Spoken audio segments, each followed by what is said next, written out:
Consciousness is everything. When we talk about like conscious leadership, conscious capitalism, being conscious, your thoughts, anything that you and I will discuss in this podcast came from some source. We don't know anything other than division. We don't know anything other than being conflicted. Even the happy people. Let's hire someone. Let's have someone on staff who is not going to pick us up, who doesn't have a dog in the fight, who doesn't have authority over any of the divisions, who just reports to the CEO and becomes a secret weapon. AI play this role? We're talking neutrality at its finest, and we're talking about situational analysis based on the data it's provided. Yep. And can an AI be my chief consciousness officer? The chief consciousness officer brings humanity back into a human in a time where technology is taking over. Okay. The chief consciousness officer is physical human. Humans love other humans. We still are human. Artificial intelligence is a construct because where did that intelligence come from? It came from us. It came from.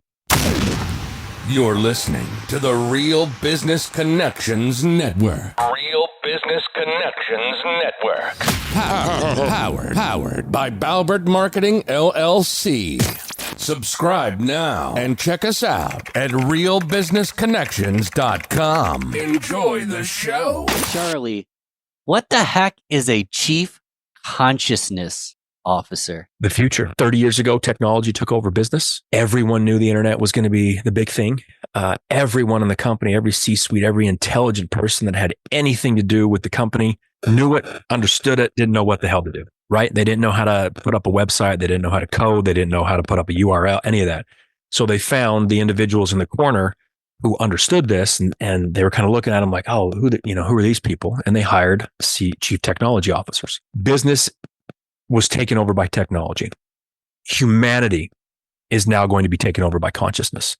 And these companies and these businesses are going to want someone on staff who understands consciousness at a very clear, very high level. And it's not a spiritual thing. It's tactical. Consciousness has been within business already. We just haven't been paying attention to it. Now we're becoming aware of it. Basically, business, humans, humanity, any organization, they've had a blank check when it comes to consciousness, and they've all cashed it for $100. You and I don't know about you. If I had a blank check, I'm cashing it for, there's going to be a lot more zeros than 100. There's going to be 9, 10 zeros on that thing. As we become aware of what consciousness is, it's unlimited. It's a very incredibly vast resource that is the source of this thing. We've only paid attention to the mind. The mind's just the middleman. The mind creates all the division and conflict on this planet.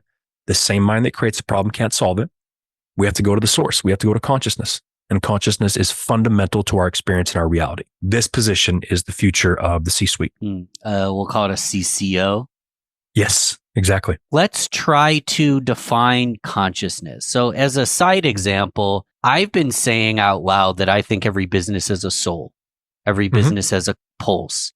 Okay. It sounds nice. Every business has a fingerprint. Okay. People seem to understand, but I honestly don't know what I'm talking about when I say that. Like, what actually is consciousness? How is that embedded in an organization? You've got two theories. You've got the incredibly intelligent people like Hameroff and those guys, Penrose, that think consciousness is created within the brain, microtubulars, right? Thinking this thing actually creates consciousness. I am blown away by how such intelligent people can believe that, right? Your brain, you believe in the brain is created by consciousness. I'm sorry, consciousness is created by the brain. It's like looking in your car radio when the band's playing and expecting to find the band. Near-death experiences, there's so much that people can do with consciousness when the brain and the EKG is done. The body's done. The heart's shut down. There's no brain. The people are dead. And they will tell you when they come back 5, 10, 15, 20 minutes later from a near-death experience, they'll tell you everything that's going on. Consciousness is fundamental to our experience and our reality. Consciousness is everything physical and non-physical. So very simply put, a wise fish swimming through the ocean swims by two young fish and says, hey boys, how's the water? The two young fish look at each other and say, what the hell is water? That's consciousness. As you stare at me right now and as I talk, we are swimming in consciousness. Your listeners, as they listen to this, whenever it airs, are swimming in consciousness. Everything, the mountain, the air, the fish, the plants, the planet, the earth, the other civilizations, the galaxies, the universe, everything physical and non-physical is consciousness, everything. And we're just swimming in it. Now, will we ever know exactly what it is? Never. Hoffman, Bernardo Kastrup, all of these guys trying to figure out and get down to the root of it.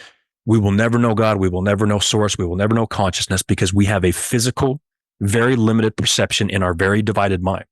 But consciousness is the best word, the best construct we humans have come up with for everything out, everything, including knowledge. Knowledge is structured in consciousness. Everything you've ever learned, read about in someone's book, watched on a podcast, or taught by your teacher in a college education, whatever it is, was structured in consciousness. Everything's consciousness, physical and non-physical, everything. So if it is what it is and everything is consciousness and we're just swimming in it, we're just living in it, what's the point of even talking about it? Isn't it just is what is? Can I change my consciousness? Sure. It's this vast resource of everything that is continuously changing. You're changing right now just as you're listening to this. For the people who are stuck in their beliefs, they're stuck in their ideals, the Republicans and the Democrats that are constantly at each other's throats. The cells in our body, the DNA, all of that stuff is continuously changing. Now, the big difference here is where people kind of mix the two together and they're completely separate is consciousness and conscious. Okay. You and I are conscious right now. We can see each other. We can hear each other, all that, right? If we get hit in the head, we're unconscious. Consciousness is more of let's say it's more of a noun, physical, non-physical, everything, my body, the wall, the posters, you, your mind, your thoughts, everything. Everything is consciousness. That's the noun. The verb of being conscious, of seeing, smelling, touching, thinking, all of that. Conscious is a verb. Consciousness is a noun. Consciousness is everything. When we talk about like conscious leadership, conscious capitalism, being conscious, your thoughts, anything that you and I will discuss in this podcast came from some source. The universe came from somewhere. Your thoughts came from somewhere. Your mind came from somewhere. Our physical body came from somewhere. This planet came from somewhere. The stars, dark matter, any type of word, construct, theory that we've come up with all comes from the same source. If you really think about it very simply and logically, everything's coming from somewhere. It's consciousness. They talked about it thousands and thousands of years ago in the book. Science is catching up to it. Hoffman and Kastrup and all those guys, consciousness. It's everything physical and non-physical in our reality right now. Is there good and bad? We create the good and bad. We create consciousness is neutral. This is where the chief consciousness officer came about because what is good for a Catholic is bad for an atheist. What is bad for a Republican is good for a Democrat, right? Since the beginning of humanity, we have been so divided and conflicted. We truly believe as humans that at some point in the future, our side's going to win, the other side's going to lose, and we're all going to go off into a utopic future, right? Republicans think the Democrats are ruining the world. Democrats think the Republicans are ruining the world. Catholics believe in something. Atheists think they're crazy. Catholics think atheists are crazy. We are constantly divided and conflicted. And I would assume you would agree with me and your listeners would as well. We've probably never been more divided and conflicted as we are right now. There's complete chaos in the world. All the wars, all the politics, everything has just been extremely pulled, right? So when it comes to good and bad, we as humans have labeled something good or bad. And it's different. It's subjective. It's to the perception of the individual. It's to their beliefs. It's to their conditioning. What's good for someone in Utah is sure as hell ain't good for someone in China or someone in Japan. Just different beliefs, different religions, different gods, different ways of thinking. That division that we just take naturally, kind of like we are always thinking with the mind, when someone brings it to their attention, which is what we're doing, bringing awareness to the division and conflict that each side creates, at least allows them to understand that just as much as they think they've got everything perfectly figured out and the other side's crazy, it's the same. And my question always is, what's better, heads or tails of the coin? And people say, it's just the same. It's the same coin. No shit. It's the one I call is the better one in that scenario. Exactly. So again, these are very simple understandings. People understand them when we talk about them, but then we go off and continuously choose sides. We love our family. We love our kids. We love our world. We want to leave this place better for the next generation. We think we're fixing it. Our side is fixing it. The other side's ruining it. They think we're ruining it and they're fixing it. We have done this since the beginning of humanity. We've got to be aware of this. We've got to understand this. We've got to, with this shift of consciousness on this planet, we've got to really look at things in a different way. Is this what you write about in your book? Truth has no sides? The book is more just my experiences the last 10 years with a teacher. When people think of teachers or self-development or anything on the spiritual path, they think of learning something new, right? If you find yourself one of those unique teachers that people would kill to be around, they're not going to teach you anything. They're literally going to strip away every possible thing your mind has ever come up with. They're going to remove all the bias and the conditioning. It's an unlearning. Right? Yes, he had me read a bunch of books, had me experience the Akashic records, had me experience the channeling, had me see human beings levitate. Like you get to see things that defy the laws of physics. But he had me understand and he had me read these books to help me understand what we just discussed. All of these different books, all of these different religions, all of these different ideas, all of these different opinions are all coming from the same source. So how is it that every human reads something and says, this is the way? And that other guy, he's full of it. He doesn't know what he's talking about. But that other guy that's full of it thinks his is the way and that you're full of it. Constant conflict and division. And we're very intelligent. You got Harvard grad people, 170 IQ coming out with psychology degrees. They're at each other's throats because one's Republican and one's Democrat. That blows me away. We've been so ignorant to all of this stuff for far too long. And this position is going to help bring this into business, into politics as well. I want to talk about bringing into business and politics, but before we go there, one quick question on unlearning. Well, what's one example of something that you personally needed to unlearn that you were able to dissect through the process? Well, the very unique thing about my background is I grew up in Utah. I didn't have any religion in me. I wasn't Mormon, but I also wasn't atheist. I wasn't Catholic. I wasn't Buddhist. I had no understanding of the spiritual path or a religious path. So when I met my teacher, I had nothing to be stripped away.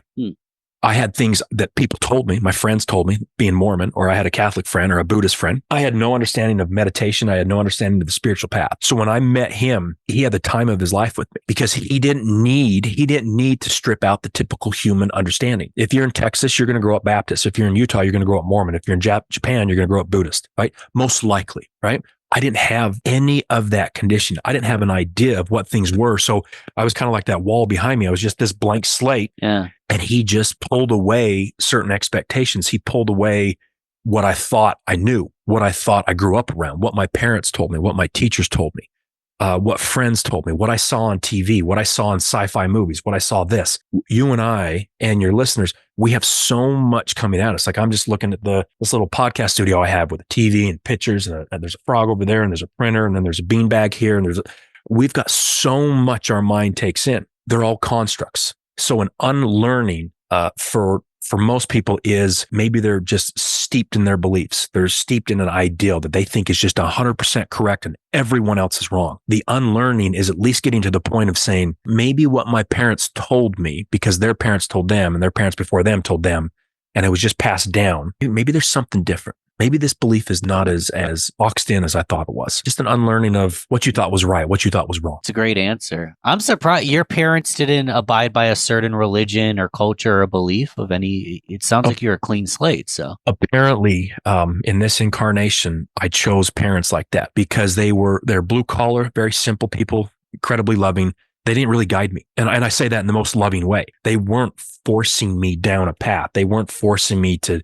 I always came home early. I didn't have a curfew. I really didn't do much. I didn't drink till I was 21. I didn't do what typical kids did. And I don't know why. Apparently, right, to get to here, to have these discussions with you, to get to the chief consciousness officer, to better understand the whole picture on all the conflict and division on this world, because we're always wondering why we're such at war. We're always wondering why politics are so divided. We're always wondering what the division is and the gap is between executives and employees. We're always asking these questions within our world, which we all want the same thing. We all want to make the world better, but we're so divided. This is the answer. It's levels of consciousness. It's understanding that heads and tails are just the same coin. We just ask a deeper question. Where'd the coin come from? Everything's coming from the same source. So you mentioned we all want to make the world better. I don't even know if I believe this statement. I'm just posing the question. Is it possible that some people just want to make their world better and not the world better? 100%. You said it exactly. So in this world of duality, it's either or. What you just said is both. Their world is a specific religion, and there's another religion that's ruining the world. Their world they think is right, and we're just going to rid ourselves of those people, and then the world's going to get better. But it goes the same way. We have a thing in our mind in the West. There's certain religions out there, certain individuals, certain parts of the world that are evil. They think the exact same thing about us. Isn't that funny? Right? Where's the moral high ground? Where's the ignorance and truly believing we're better than them and they believe they're better than us? This has been going on since the beginning of humanity, right? So their world and our world and vice versa, you said it perfectly. We in our minds, not consciousness, our minds, our very divided little tiny tool that creates all the problems. We see a certain thing because we were born a certain way around certain people with certain conditioning, certain religions, certain political views, and that creates who we are and our personality and our beliefs. If you take someone from Utah born to a super Mormon family, and day one, they're adopted by a Japanese family. Oh. They're Buddhist, and they think completely different, probably a little bit more calm. You take a Muslim family, the kid gets adopted by someone in Texas, that dude or girl is going to be Baptist and think nothing about the Middle East. If that is true, which everyone agrees, don't you realize that what you're around, how you learn, what you've been conditioned to think was just taught before the generation, you're just getting hand-me-down information. You're understanding books and understandings. Holy hell, what just happened? My sign fell.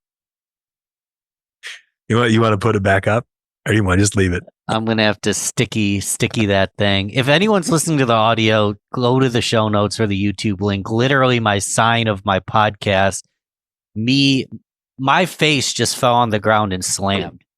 Where were you? Oh my gosh. Don't remember. Got a big old bling. What? So I don't know. I don't know what just Does that mean what we're talking about is bad? Is this the devil or something? Is that what people? Yeah. Anyways, that's what I would choose to believe. Yes. Okay. Okay. Let's go with that. Anyways, what else? What's funny is it even turned off my on-air sign because it smashed into it. Look at that. There we go. So I do have a question about this then. If I can gather my thoughts back. Oh my gosh, Charlie. So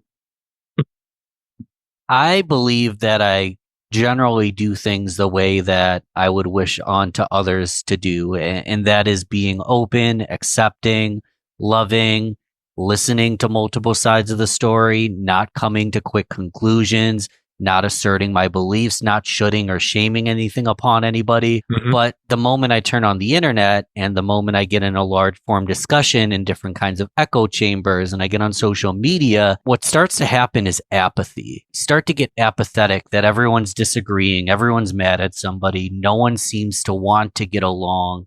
And I don't think that's the way to live my life. I know that just kind of brushing it off and moving on isn't the worst decision to make. I don't want to have a pitchfork and go to war for no reason, but I find a lot of apathy occurs. Mm-hmm.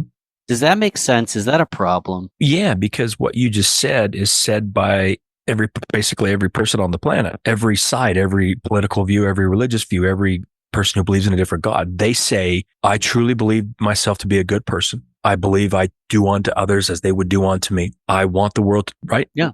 I hear that all the time. Yeah. Okay.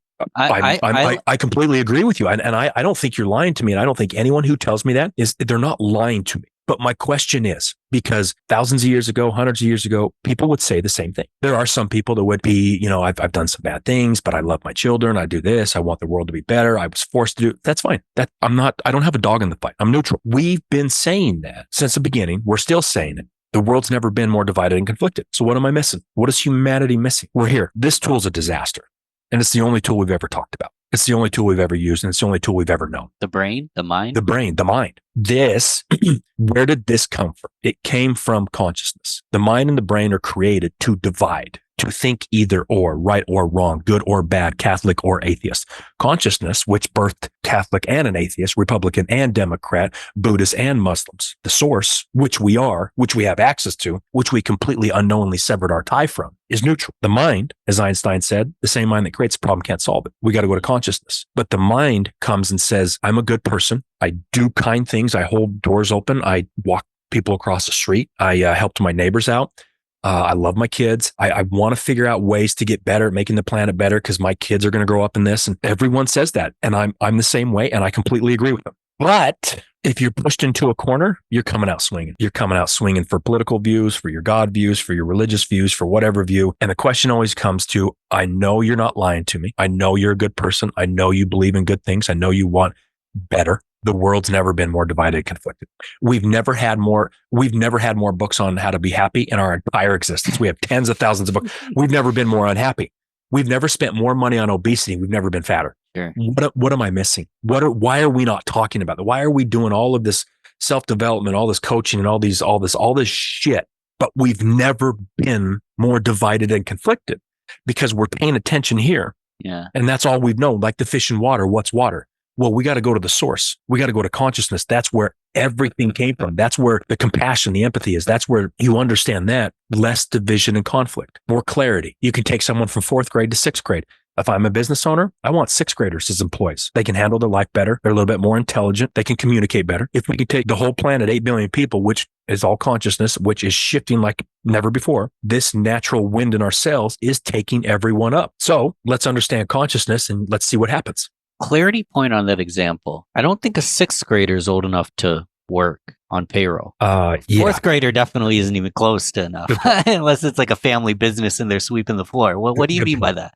You get what? Oh, no. Okay. This is a good question. Yeah. We believe as adults that we become more wise and we gain clarity and we raise our consciousness. NASA did a study. They followed 2,000 kids at the ages of 4 and 5, 98% considered genius. By the time those kids were adults, less than 2%. We take this vast resource of consciousness. We take this vast resource of being a child and being completely open to everything, being unbiased, unconditioned until our teachers, our parents, and society gets a hold of us, right? And we take this vast resource of consciousness and I'm this, I'm that, I'm right, this is wrong, I believe in this, I'm a Republican, I'm a Catholic, and we square it off. So we go from 98% wide open to being genius to less than 2%. Less than 2%. We think, I understand knowledge is power, but the way society's built, the way our mind's built, the way we've gone about it is we have literally pushed everything out except for our bias. If we're a Republican, what news do we watch? We watch Fox. Sure. Right? If we're Democrat, we only watch CNN. We are continuously building up, shrinking even more what our beliefs are, what our ideas are, what our mind can capacitate, where we think is what we think is right and wrong. We are just continuously cutting off consciousness. Now let's apply this to business. Are we all chief consciousness officers in our own right? Or is this a legit position? And if so, what do they do for the company? You tell me. Everything is consciousness. The chief consciousness officer is going to be a crucial position because, to your question, they're going to be neutral. Do you know anyone in your life that's neutral? Neutral? I know people that play neutral. They pretend to be neutral. It's their job to hold space, but total neutrality, I can't even assert that I exactly know what that means or feels like. Perfect. This is why this position is so crucial. We are so used to good or bad, right or wrong, up or down, Republican, Democrat. We have polarizations and we only know people as for us or against us. There are a select group of individuals in the middle. They're neutral. No one pays attention to. Why would they? Because if I don't know if you're for me and I'm going to hang out and be friends with you and we can agree and just build each other up, or if I don't know you're against me and I need to push you away and argue with you. If you're neutral, I've had so many people where we have discussions, they don't understand which side I'm on. They will stare at me and just turn and walk away. Our minds are not understanding neutral. This position's going to be neutral. So like you said, people who play neutral. Within business, we play neutral because we're not supposed to talk about politics or religion, right? So HR is going to sit someone down and they're going to try to be as neutral as possible. Your boss is going to try to be neutral as possible. The CEO is going to try to be as neutral as possible because of legal reasons. If you're in the company long enough, do you not understand where everyone stands? Right? We're going to know what your religion is. We're going to know what side of the politics we just know. We're humans. We just know it seeps in. We joke about it. We see something in the news. We hear a colleague talking about Trump and someone rolls their eyes. You're like, okay, they're Democrat. Or you hear someone someone's Muslim, someone's Catholic, someone's atheist. We are humans. We want to be validated. We want to be known. We want the world to know who we are. So people can talk about being neutral. HR can talk about it for legal reasons. The CEO doesn't want to get in trouble. Your boss doesn't want to get a lawsuit put on them. So we act neutral. We act neutral. Like you said, it's all energy. I know it's all energy. Your listeners know it's all energy. Even people who are not religious, spiritual, or even scientific, we all talk about being energetic. Like we are energy. So someone can tell you, to each their own. They know that's bullshit. Your boss can sit there and say, we really appreciate what you've done for the company. You know what the employee says? I heard what you said, but I know how you really feel, right? Imagine a company having a CCO, a chief consciousness officer on, who understands the full picture, who can bring you a clarity to both sides of the story, who for the marketing can bring you new ideas, for sales can bring you new ideas, for HR can help you hire new higher level consciousness employees, for the CEO to understand strategy, to be in a meeting where we need a solution or a problem solved. And they bring basically all of the knowledge you could possibly want into the room. It's not Ed coming up with the best idea the company's ever heard and Susie and Jane say no because he likes Trump. It's not Susie and whoever coming up with an amazing idea for their boss, but the boss is like, God, man, these guys, they're so democratic, I can't handle it. We as humans don't understand how much we negate and cut people off and don't open ourselves up because of the division we've created, because of the sides we've chosen, because of the religion we've chosen, which I'm not saying it's wrong. This position is neutral. Imagine the power in a company, in business, where the gap between executives and employees has never been wider. The division and conflict on this planet has never been worse. Having someone on staff who is not alienated 50% of the solutions and the ideas and the problem solving because they don't have a side to choose and because they don't want to listen to someone who's Republican or Democrat. I know everyone says this is childish in a sense, like, oh, I'm open. If Susie comes up with an amazing idea and I know she likes someone I don't, I'm going to be open to it. Bullshit. Look at the world. Everyone can tell me everything they think they are and who they are as a human. All we need to do is just look at the world. And all of these people say the same thing you said 10 minutes ago. I care. I love my kids. I want to do better. I do unto others that do unto me. I just helped the lady down the street. I get that. Something's missing because we're up here. We don't know anything other than division. We don't know anything other than being conflicted, even the happy people. So let's go down to consciousness. Let's hire someone. Let's have someone on staff who is not going to pick a side, who doesn't have a dog in the fight, who doesn't have authority over any of the divisions, who just reports to the CEO and becomes a secret weapon for all the C-suite. It becomes a secret weapon for customer service, for mid-level managers, for the VPs. You're basically got like a ChatGPT in human form. You've got a Google of consciousness, because my consciousness of a neutral individual, the chief conscious officer, is wide open. We don't have walls or restrictions. We don't have bias and conditioning. We don't care where the information that comes in, where it comes from. We can funnel it through in a way that is neutral. It's not conflicted and divided. It's not Republican or Democrat. It's not Catholic or atheist. That's a very powerful position. And I would assume a company would want that on staff right now. So you literally took the words out of my mouth. I was thinking ChatGPT, like, talk about neutrality. It's an AI. But then the caveat going through my head is, the people that programmed it could have some bias of some kind. But I mean, can an AI play this role? We're talking neutrality at its finest, and we're talking about situational analysis based on the data it's provided. Yeah. And can an AI be my chief consciousness officer, or is that in a weird way like anti-consciousness? Like we're turning no. You're going to be a bunch of cyborgs someday, Charlie. No. Two things there. And I know I'm going to forget one of them. The chief consciousness officer brings humanity back into a human in a time where technology is taking over. Okay. The chief consciousness officer is a physical human. Humans love other humans in a sense. They still want the humanity. The businesses want the humanity. People who think they're just going off with nothing but technology and AI is going to take their job. We still want to be human. We still are human. Artificial intelligence is a construct, because where did that intelligence come from? It came from us. It came from consciousness. It's not artificial. We put that construct on there to think it's different, to think it's something we're not. Knowledge is structured in consciousness. You can either chat GPT it, you can read a book, you can watch a podcast, you can listen to someone else's opinion, but that's all everything is. You can be subjective and bring it in. Even with ChatGPT, you're still asking another entity, another thing or person. Or artificial intelligence came from consciousness. We came from consciousness. Anything we've ever known came from consciousness. You start to really understand what consciousness is. Your awareness points to what you want to know, what you enjoy. So someone who enjoys math, their awareness is going to point towards math. They're going to go to mathematical classes. They're going to try and get a PhD in applied mathematics to the universe. They love math. Their awareness is going to pull from consciousness everything they need to know about math. And they're going to be very intelligent on that one thing. That's consciousness. If I'm a customer service agent and I want to have an easier time paying my mortgage next month, you start tapping into consciousness, not your middleman mind. It's going to give you access to better ways to pay your mortgage, better ways to be better at your job, better ways to get a raise, better ways to move up in the company. Your awareness points to where your awareness is.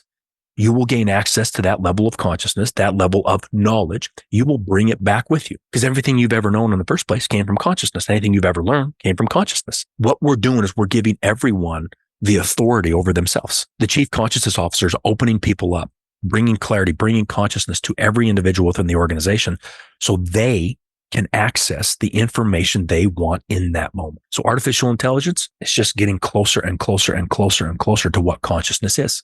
And we created it. It's not artificial. So how would this role be explained? Two possible examples here. So I'm an employee and I want to bring the idea to my management team, or I'm a manager and I want to bring the idea of this new role to the employees. We need to have a clear benefit analysis way to explain it because it's a huge concept. Have you thought about just the simple fourth grade understanding of exactly what we're doing here and how I would present it to my boss or present it to my team? Everything is consciousness. You guys, as a company, as a CEO, as an employee, you are consciousness. You're swimming in consciousness. Your business is in consciousness. You've only been using the mind, the middleman. This position is going to help you, CEO, you C-suite, you VP, you employee, all 10,000 employees understand where this planet and humanity's headed. Consciousness is becoming the central focus of humanity. With that question, it's a beautiful question. It would be like someone coming to their company 30 years ago and saying technology is going to take over the world. Well, explain to me what technology is. Well, it's this website thing, and you're not going to go. You're not going to go to the grocery store anymore. There's going to be a website that you buy stuff online, and there's not going to be humans, and you're just going to have to trust that they're going to ship what you told them they're going to ship, and then you're going to put your credit. People are going to be like, "What the? I'm not doing that. Are you out of your mind?" Look what happened. This is the same thing with consciousness. This is the same thing. Everything is consciousness. Everything. You don't need to understand it. We can explain it with the fish and water, but I'm telling you right here, right now, this position is going to be incredibly crucial for your company, and you can either get on board right now, or you can wait until it's maybe a little bit too late. What do you think the single benefit is? So, or there might be more than one single benefit, but to focus in on one, for example, we talk about technology, and I wasn't back in I was pretty darn young. Technology's really moved quickly. Holy crap. But everything you're currently doing, purchasing products, shopping at the grocery store, talking to friends, everything you do will be systematized so it happens 100 times quicker than it ever did. So the one huge benefit is time is compressed, where what you thought would require so much is now at your fingertip. Let's apply that same methodology to consciousness. So in that example, your time has been simplified. Your life has been simplified. Time is compressed. Everything is yours. Literally all the information in the world now is yours in the snap of a finger. What is consciousness in 20, 30 years in that same kind of example? What is the benefit? What do we say? The benefit is understanding where we came. The benefit is understanding how the brain works. The benefit is understanding the mind, your thoughts. The benefit is understanding where knowledge came from. The benefit is less division and conflict. The benefit is understanding why Republicans and Democrats hurt each other's throat. When you understand consciousness, you start to gain more clarity. Basically, as humanity, we've been driving down the freeway of consciousness with grease on our windshield. We're guessing what's on the other side. So that's why one person looks out there and says, "That's a monster." Another person says, "No, it's just a tree." One person looks through the greasy windshield and says, "That's my God." Another person looks through and says, "That's not God. That's just something else." Tons of division and conflict. And if you want to ask where that came from, just look at the direct experience of this world we're looking at right now. The benefit of consciousness is wiping the grease away from the windshield of humanity of 8 billion people, letting people see clearly what's going on, letting more people understand that the people they believe are ruining the world came from the same place they came from, and not from just a talking to each their own, let's agree to disagree. Like a legit, I'm looking at you right now and I see better just how similar we are. Because we continuously talk about, let's talk about the similarities we have, not the differences. Doesn't seem to be working, does it? Because we talk a lot. There's a lot of people talking about that, but they're talking about the mind. And they're going down the freeway with the same grease on the same windshield. And the vast majority of this planet has a lot of grease on their windshield. That doesn't mean they don't have intelligence. I'm not saying that. They could have a 170 IQ and come out of Harvard. They got a lot of grease on their windshield. And that's why 2 Harvard grads, one's Republican, one's Democrat, and there's so much division and conflict. Benefit of consciousness, everything's consciousness. Everything that you ever wanted access to, anything you want to know. You want to know God better. You want to know your business better. You want to know your spouse better. You want to know your kid better. You want to know knowledge better. You want to know history better. You want to know the future better. You want to know this moment right here better. It's all consciousness. You've been funneling it through this middleman mind that's created all the wars and the division and conflict in the world right now.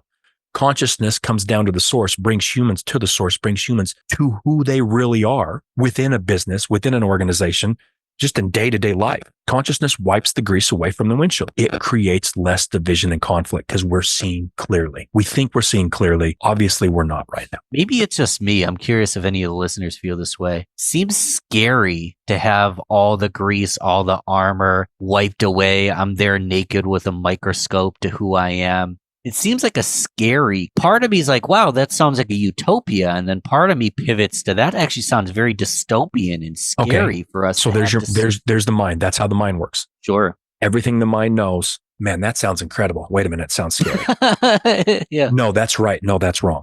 Okay. So that's a perfect example of how the mind works. Sure. So when people come back to the mind and think at some point, I'm going to know exactly what I should do in the moment, you will never know. Your gut will never know 100%. Your instinct will never know 100%. Your higher self, talking to God, whatever your channel is, you will never know because you're funneling it through here. Ever. You just perfectly put that into an example. Our mind's divided. It's a tool. We're a slave to it. Consciousness, you come back to the source, you get to use it. You get to use this. It doesn't get to use you. Once we better understand the tool that we've only known, how divided it is, how we can look at something incredibly beautiful and say, man, that sounds like incredible, but that also sounds kind of scary. Okay, which one is it? Well, that's how humanity is. One moment we have a good day. One moment we have a bad day. One moment we're hell bent on our ideas and our beliefs. One moment we're like, oh, to each their own. Which one is it? Well, this is how we've been doing. This is how humans were built because of this mind. The more we get into consciousness, the more we clear out the grease in the windshield, the more clearly we will see. And to your question, it will be both. It will be good and it'll be scary because it's the unknown. But it's like a 14-year-old turning 15. It's naturally going to happen no matter what you can do about it. 365 days from now, a 14-year-old will turn 15. And maybe at 14, the girl next to you, you had a crush on and you're the high school quarterback and everything's perfect. The summer between 14 and 15, you break your leg, you lose your girlfriend, you can't play football anymore. It's just different times.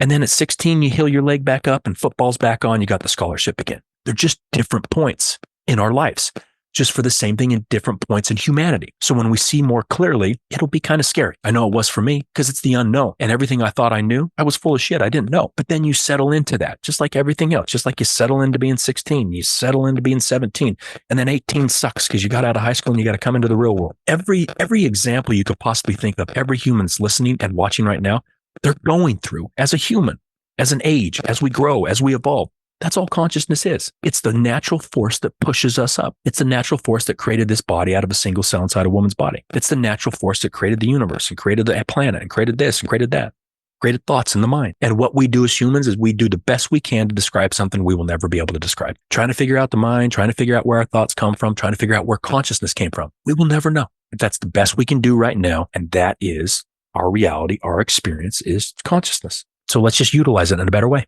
Slight digression, but it's relevant. What are your thoughts on a good judge? What do you mean a good judge? A good judge in the court of law. Oh Lord, I don't really think there is one because what is their purpose? Their purpose is to listen to the facts and the figures and make a ethical and rational decision based on neutrality to the information and just the facts at hand. Well, let's think of the judges on the Supreme Court. Why do they change every time a president comes in?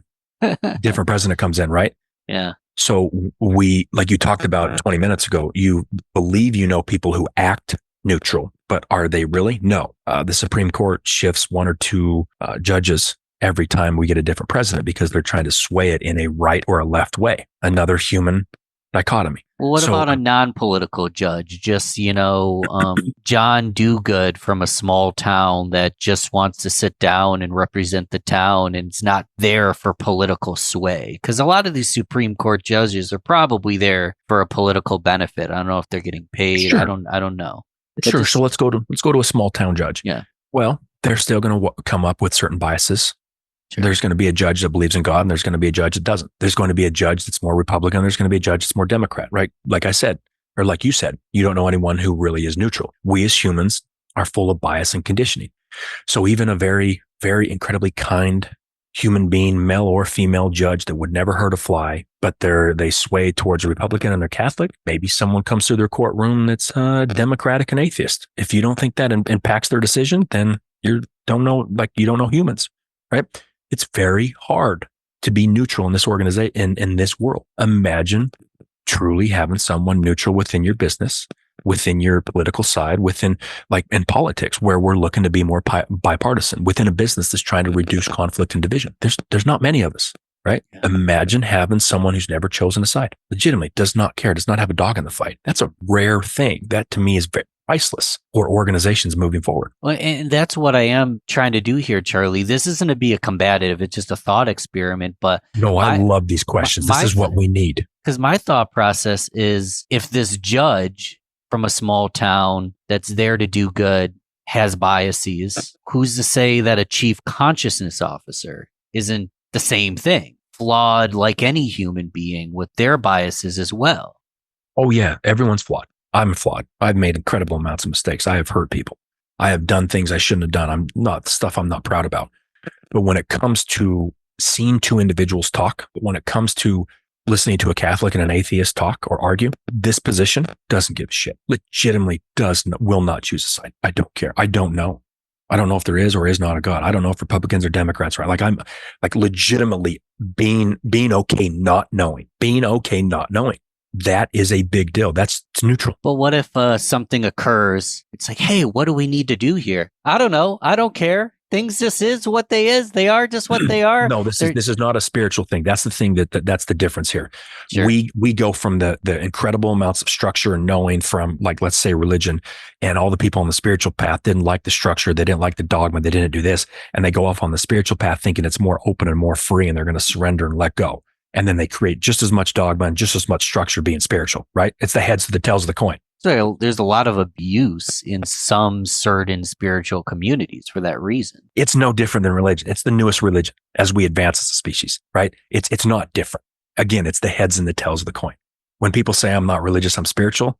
Okay. Do you think that's better? It's just different. It's just a different experience, right? When it comes to this, the chief consciousness officer they're neutral, but they're also not this tree hugging hippie that just says it's all love and it's all one. And if we just meditate, we're going to figure out our answers. You see the difference? This position understands the spiritual path. It understands the religious path, but it also has a business background. It also understands what a business needs to be profitable. What it's doing is it's just helping the CEO or the CMO or the CFO who came to them and said, here's the problem. What should we do? They're going to get all of the information collected, and then that individual can make a decision. And that individual is going to make a decision with less division and conflict and less alienation of the information coming from someone that they may not agree with. Isn't that what like a COO or isn't that what like a COO is supposed to do? Or like an operations officer? Yeah. Let's look at the blocks and let's place them where they need to be placed, and let's make the best decision possible for the company with the information that we have. Sure. That's what we've done for forever, right? But how does business look?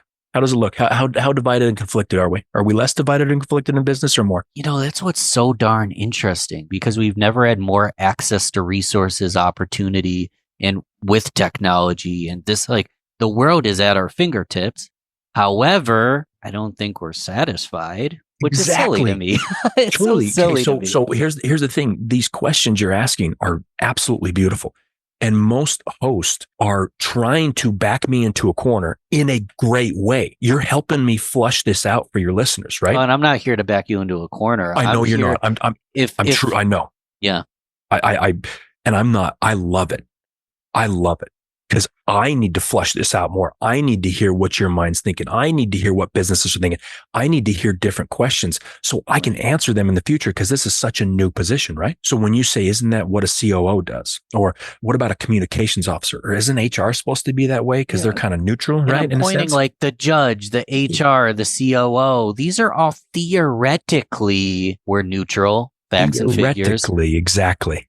Correct. But theoretically, how does the world look, and how much division and conflict are within businesses? And to your point, we've never had more access to be better humans, yet we've never been never more been at each other's throat. To my point 10 minutes ago, we got 10,000 books on happiness. We've never been so unhappy. Right. Mental health has never been more of a crisis. We're missing something here. So we can say, we don't need a chief consciousness officer, like to your point. We have a COO. Cool. That's perfectly fine.